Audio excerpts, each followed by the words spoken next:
कार्तिक माह के कृष्ण पक्ष की एकादशी को रमा एकादशी कहा जाता है। यह व्रत देवी लक्ष्मी के नाम रमा से जाना जाता है, जो दीपावली से 4 दिन पहले आता है। एकादशी मनुष्यों को कर्मों से मुक्ति देती है। प्रतिवर्ष 24 एकादशी आती हैं। जिस वर्ष अधिक मास होता है उस वर्ष 26 एकादशी होती हैं। सभी एकादशी का पौराणिक महत्व है। रमा एकादशी दिवाली के त्योहारों के 4 दिन पहले आती है। रमा एकादशी को रंभा एकादशी या कार्तिक कृष्ण एकादशी भी कहा जाता है। ऐसी मान्यता है कि रमा एकादशी का व्रत रखने से मनुष्य के पाप धुल जाते हैं।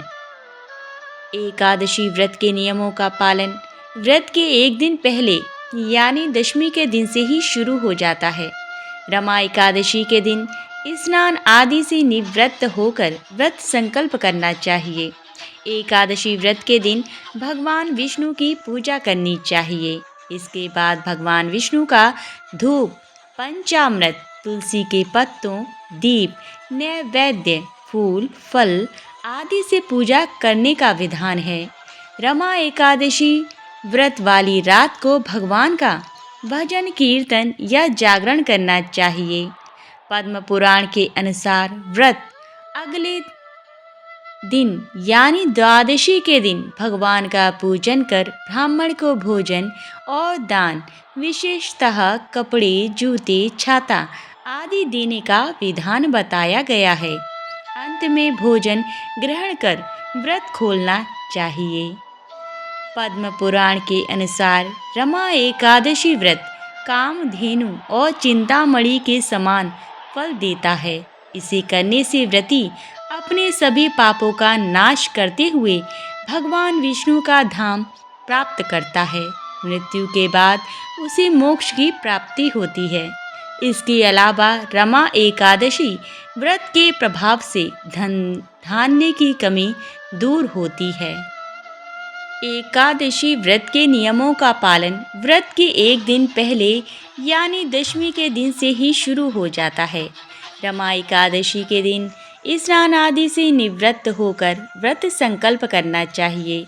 एकादशी व्रत के दिन भगवान विष्णु की पूजा करनी चाहिए। इसके बाद भगवान विष्णु का धूप, पंचामृत, तुलसी के पत्तों, दीप, नैवेद्य, फूल, फल आदि से पूजा करने का विधान है। रमा एकादशी की कथा। पौराणिक काल में मुचकंद नाम का राजा राज्य करता था। इंद्र, वरुण, कुबेर, विभीषण आदि उसके मित्र थे।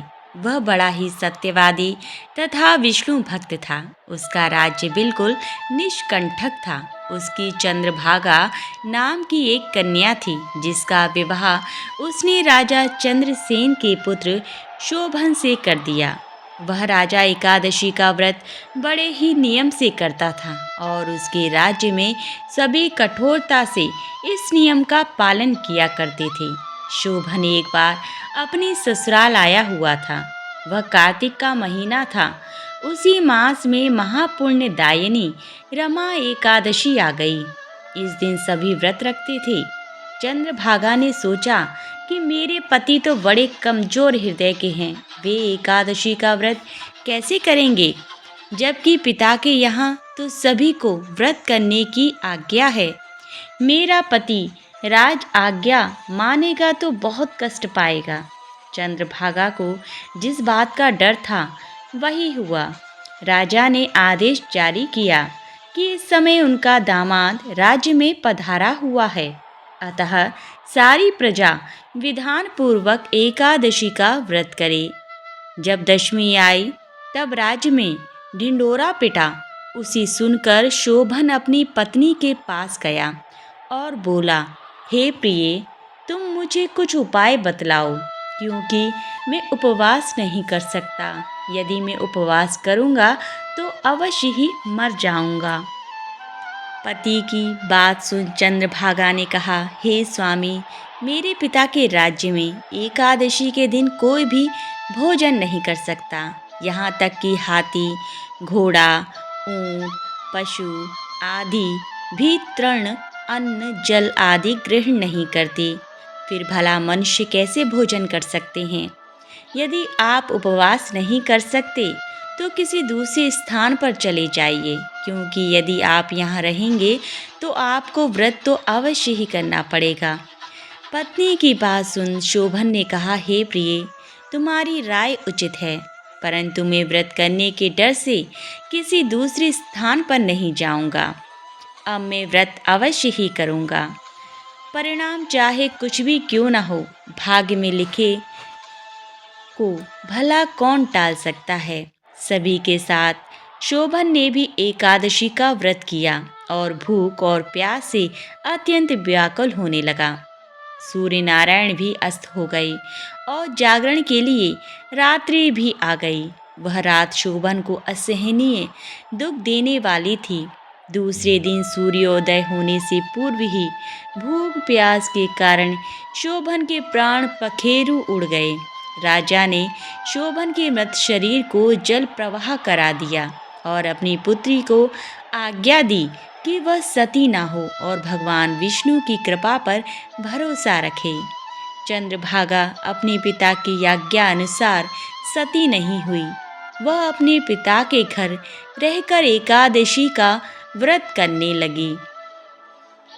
उधर रमा एकादशी के प्रभाव से शोभन को जल से निकाल लिया गया और भगवान विष्णु की कृपा से उसे मंदराचल पर्वत पर धन धान्य से परिपूर्ण तथा शत्रु रहित देवपुर नाम का एक उत्तम नगर प्राप्त हुआ। उसे वहाँ का राजा बना दिया गया।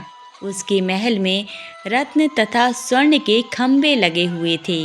राजा शोभन स्वर्ण तथा मणियों के सिंहासन पर सुंदर वस्त्र तथा आभूषण धारण किए बैठा था। गंधर्व तथा अप्सराएं नृत्य कर उसकी स्तुति कर रहे थे। उस समय राजा शोभन मानो दूसरा इंद्र प्रतीत हो रहा था। उन्हीं दिनों मुचकंद नगर में रहने वाला सोम शर्मा नाम का एक ब्राह्मण तीर्थ यात्रा के लिए निकला हुआ था। घूमते घूमते वह शोभन के राज्य में जा पहुंचा। उसको देखा। वह ब्राह्मण उसको राजा का जमाई जानकर उसके निकट गया। राजा शोभन ब्राह्मण को देख आसन से उठ खड़ा हुआ और अपने ससुर तथा पत्नी चंद्रभागा की कुशल क्षेम पूछने लगा।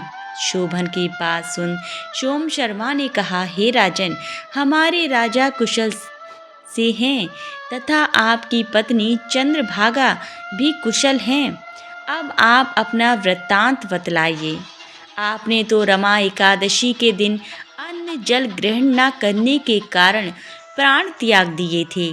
मुझे बड़ा विषम्य हो रहा है कि ऐसा विचित्र और सुंदर नगर, जिसको ना तो मैंने कभी सुना और ना कभी देखा है, आपको किस प्रकार प्राप्त हुआ। इस पर शोभन ने कहा, हे देव, यह सब कार्तिक माह के कृष्ण पक्ष की रमा एकादशी के व्रत का फल है। इसी से मुझे यह अनुपम नगर प्राप्त हुआ है, किंतु यह अस्थिर है। शोभन की बात सुन ब्राह्मण बोला, हे राजन, यह अस्थिर क्यों है और स्थिर किस प्रकार हो सकता है, सो आप मुझे समझाइए।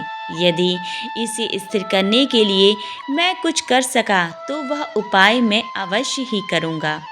राजा शोभन ने कहा, हे ब्राह्मण देव, मैंने वह व्रत विवश होकर तथा श्रद्धा रहित किया था। उसके प्रभाव से मुझे यह अस्थिर नगर प्राप्त हुआ है। परंतु यदि तुम इस वृत्तांत को राजा मुचकंद की पुत्री चंद्रभागा पे कहोगे तो वह इसको स्थिर बना सकती है। राजा शोभन की बात सुन ब्राह्मण अपने नगर को लौट आया और उसने चंद्रभागा से सारा वृत्तांत कह सुनाया। इस पर राजकन्या चंद्रभागा बोली, हे ब्राह्मण देव, आप क्या वह सब दृश्य प्रत्यक्ष देख कर आए हैं या अपना स्वप्न कह रहे हैं। चंद्रभागा की बात सुन ब्राह्मण बोला, हे राजकन्या, मैंने तेरे पति शोभन तथा उसके नगर को प्रत्यक्ष देखा है, किंतु वह नगर अस्थिर है। तू कोई ऐसा उपाय कर जिससे कि वह स्थिर हो जाए।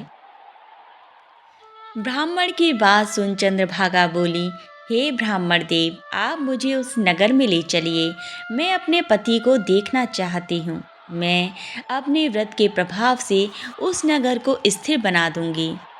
चंद्रभागा के वचनों को सुनकर वह ब्राह्मण उसे मद्राचल पर्वत के पास वामदेव के आश्रम में ले गया। वामदेव ने उसकी कथा को सुनकर चंद्रभागा का मंत्रों से अभिषेक किया। चंद्रभागा तथा व्रत के प्रभाव से दिव्य देह धारण करके पति के पास चली गई। शोभन ने अपनी पत्नी चंद्रभागा को देखकर उसे प्रसन्नतापूर्वक आसन पर अपने पास बैठा लिया। चंद्रभागा ने कहा, हे स्वामी, अब आप मेरे पुण्य को सुनिए। जब मैं अपने पिता के घर में 8 वर्ष की थी, तब ही से मैं सविधि एकादशी का व्रत कर रही हूँ। उन्हीं व्रतों के प्रभाव से आपका यह नगर स्थिर हो जाएगा और सभी कर्मों से परिपूर्ण होकर प्रलय के अंत तक स्थिर रहेगा। चंद्रभागा दिव्य स्वरूप धारण करके तथा दिव्य वस्त्र अलंकारों से सजकर अपने पति के साथ सुखपूर्वक रहने लगी। भगवान कृष्ण ने कहा, हे अर्जुन, यह मैंने रमा एकादशी का प्रताप कहा है। जो मनुष्य रमा एकादशी के व्रत को करते हैं, उनके सभी पाप नष्ट हो जाते हैं। जो मनुष्य रमा एकादशी का महात्मा सुनते हैं, वह अंत समय में विष्णु लोक को जाते हैं। बोलो एकादशी मैया की जय। बोलो रमा एकादशी मैया की जय। बोलो भगवान विष्णु की जय। गजेंद्र मोक्ष की कथा अति प्राचीन काल की बात है। द्रवण देश में एक पांड्यवंशी राजा राज्य किया करते थे। उनका नाम था इंद्रदुम्न। वे भगवान की आराधना में ही अपना अधिक समय व्यतीत किया करते थे। यद्यपि उनके राज्य में सर्वत्र सुख शांति थी, प्रजा प्रत्येक रीति से संतुष्ट थी, तथापि राजा इंद्रदुम्न अपना समस्त राज्य कार्य में कम ही दे पाते थे। वे कहते थे कि भगवान विष्णु ही मेरे राज्य की व्यवस्था करते हैं, अतः वे अपने इष्ट परम प्रभु की उपासना में ही दत्त चित्त रहा करते थे।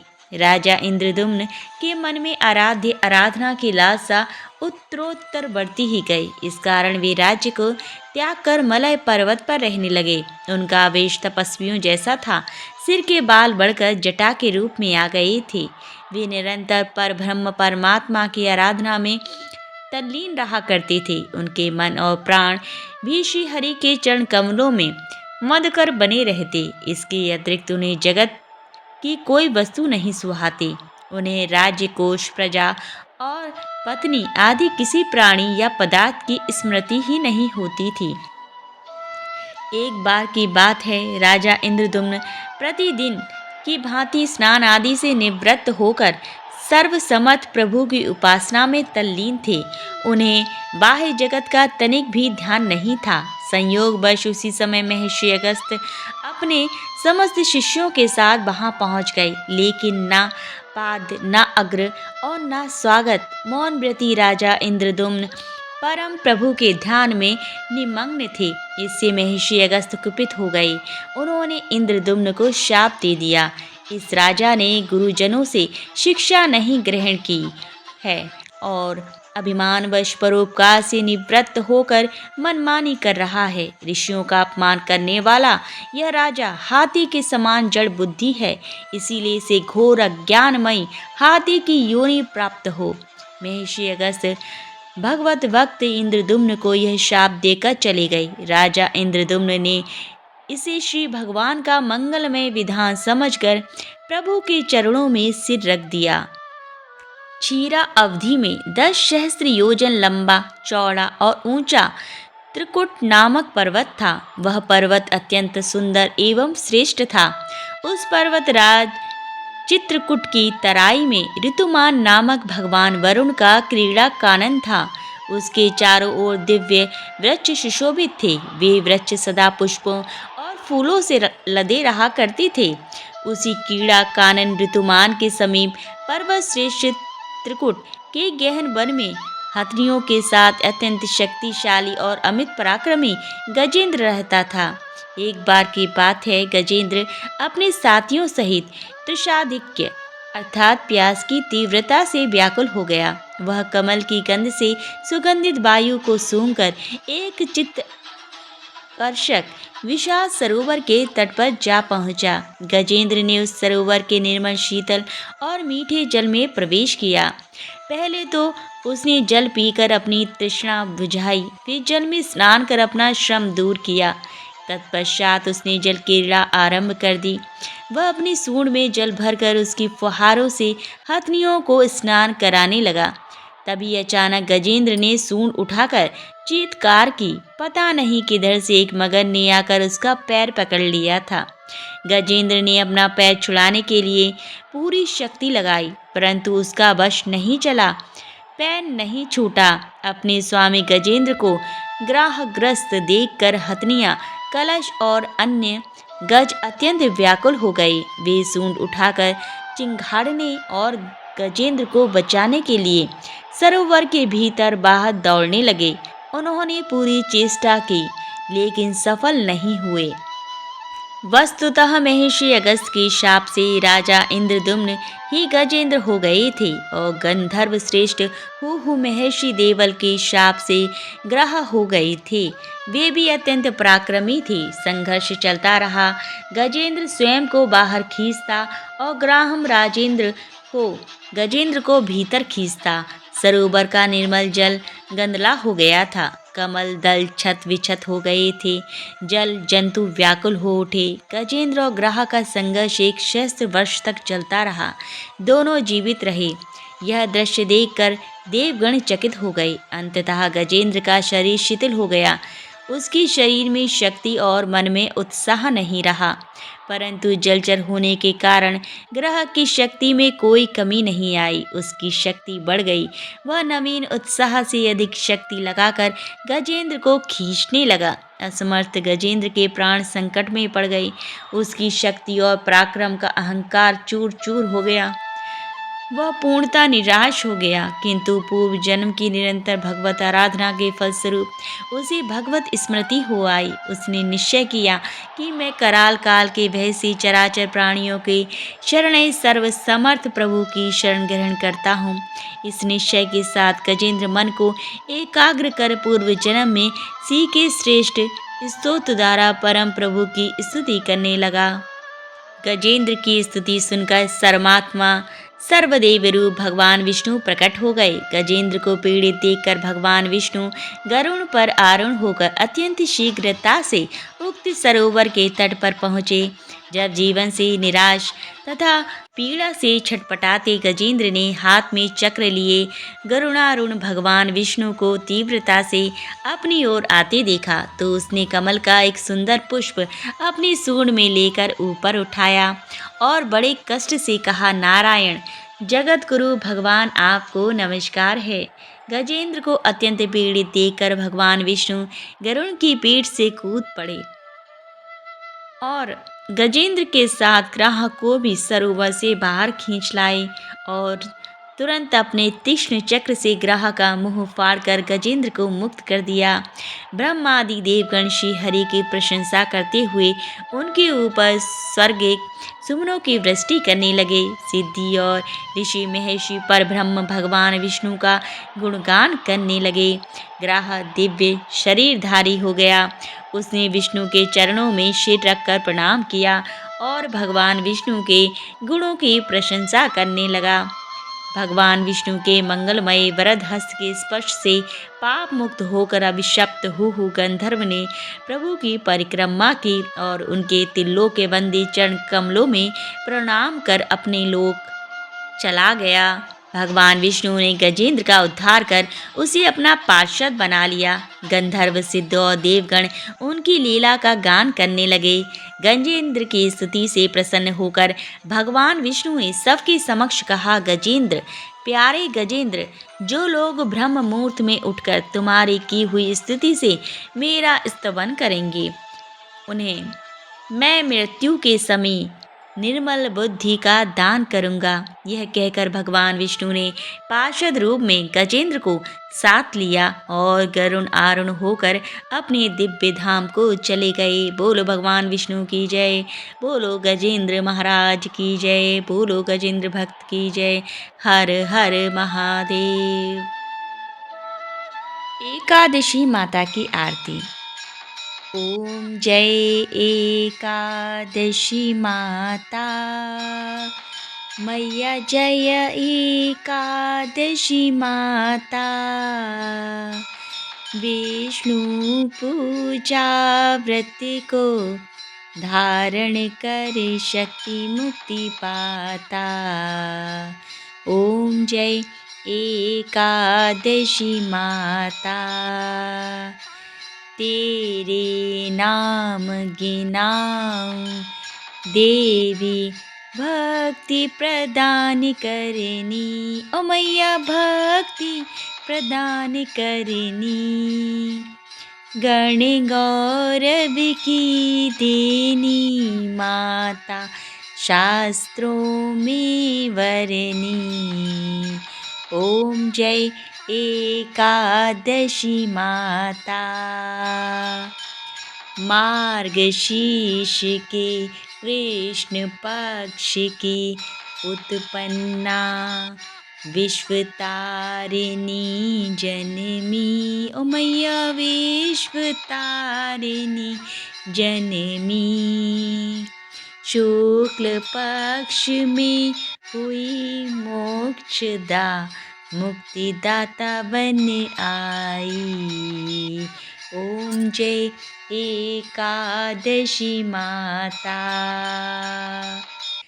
पौष के कृष्ण पक्ष की सफला नामक है। ओ मैया सफला नामक है, शुक्ल पक्ष में होई पुत्रदा, आनंद अधिक रहे। ओम जय एकादशी माता, नाम षटतिला माघ मास में कृष्ण पक्ष आवे। ओ मैया कृष्ण पक्ष आवे, शुक्ल पक्ष में जया कहावै, विजय सदा पावै। ओम जय एकादशी माता, विजया फागुन कृष्ण पक्ष में शुक्ला आमल की। ओ मैया शुक्ला आमल की, पाप मोचनी कृष्ण पक्ष में चैत्र महाबली की।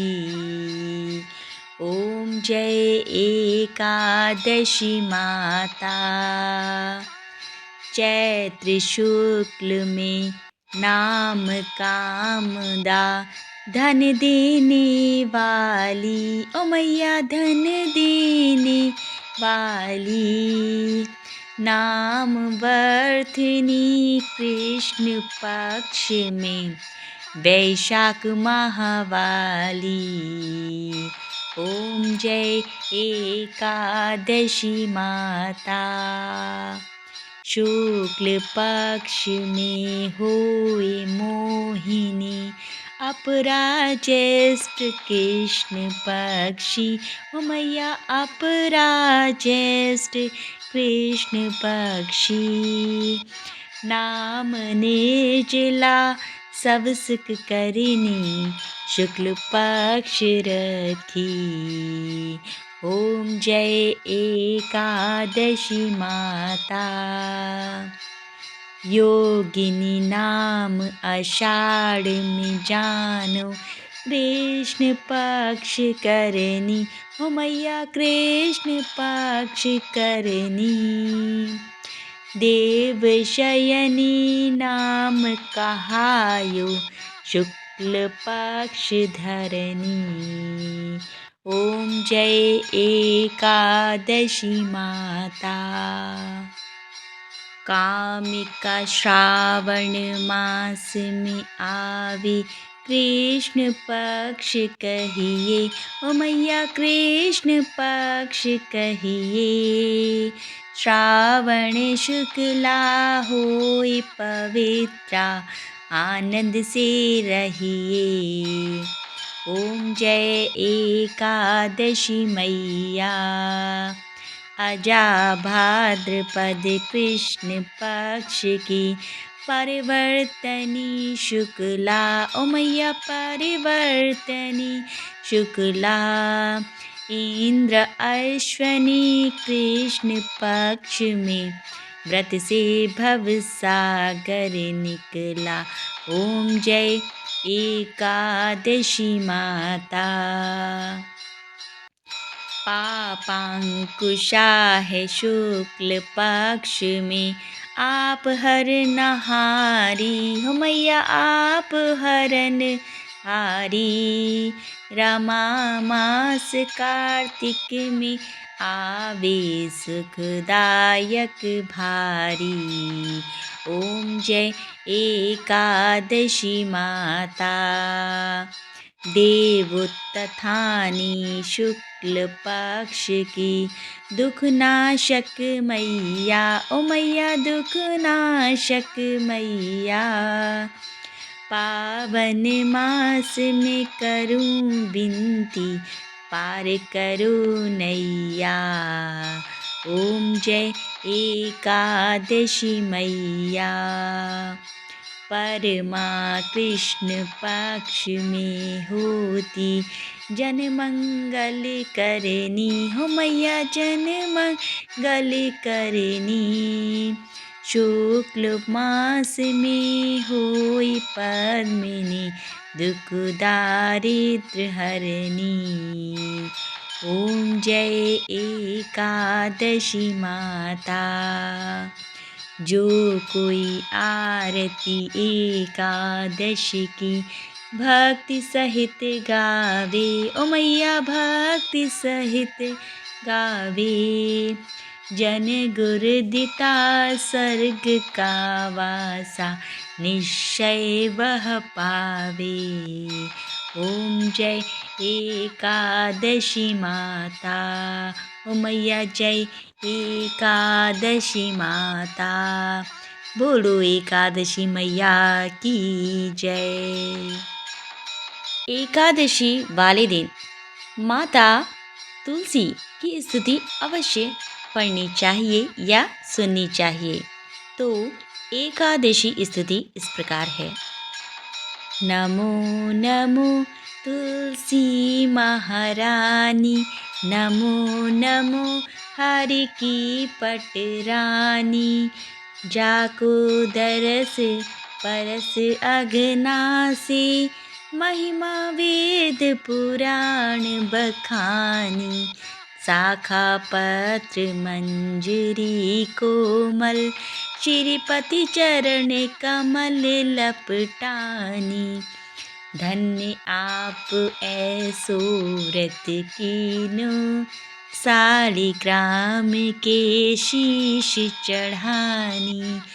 56 भोग धरे हरि आगे, तुलसी बिन प्रभु एक न मानी। प्रेम प्रीत कर हरि वस कीने, सांवरी सूरत हृदय समानी। मीरा के प्रभु गिरधर नागर, भगति दान दीजे महारानी। जय हो तुलसी मैया की जय। भगवान विष्णु की आरती। ओम जय जगदीश हरे, स्वामी जय जगदीश हरे। भक्ति जनों के संकट क्षण में दूर करे। ओम जय जगदीश हरे। जो ध्यावे फल पावे, दुख विन से मन का। ओ स्वामी दुख विन से मन का। सुख संपत्ति घर आवे, कष्ट मिटे तन का। ओम जय जगदीश हरे।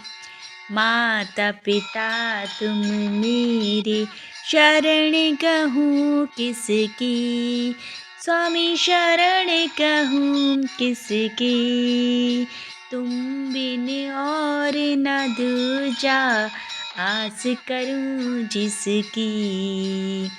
ओम जय जगदीश हरे। तुम पूरन परमात्मा तुम अंतर्यामी स्वामी तुम अंतर्यामी। पार ब्रह्म परमेश्वर तुम सबके स्वामी। ओम जय जगदीश हरे। तुम करुणा के सागर तुम पालन करता स्वामी तुम पालन करता। मैं मूरख कल कामी कृपा करो भरता। ओम जय जगदीश हरे। तुम हो एक अगोचर सबके प्राणपति स्वामी सबके प्राणपति। किस विधि मिलूं दयामय तुमको मैं अकुमति। ओम जय जगदीश हरे। दीन बंधु दुख हरता तुम ठाकुर मेरे स्वामी तुम ठाकुर मेरे। अपने हाथ उठाओ द्वार पड़ा तेरे। ओम जय जगदीश हरे।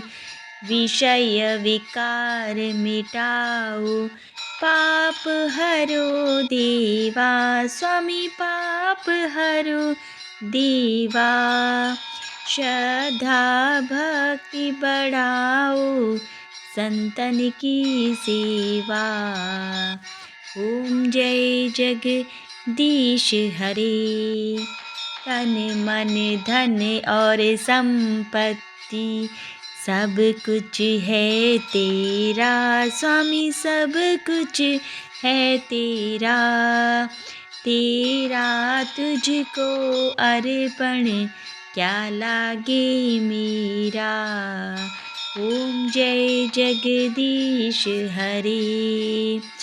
जगदीश्वर जी की आरती जो कोई नर गावे स्वामी प्रेम सहित गावे।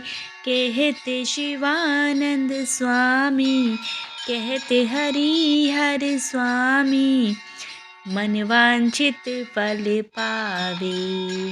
ओम जय जगदीश हरे स्वामी जय जगदीश हरे। बोलो भगवान विष्णु की जय।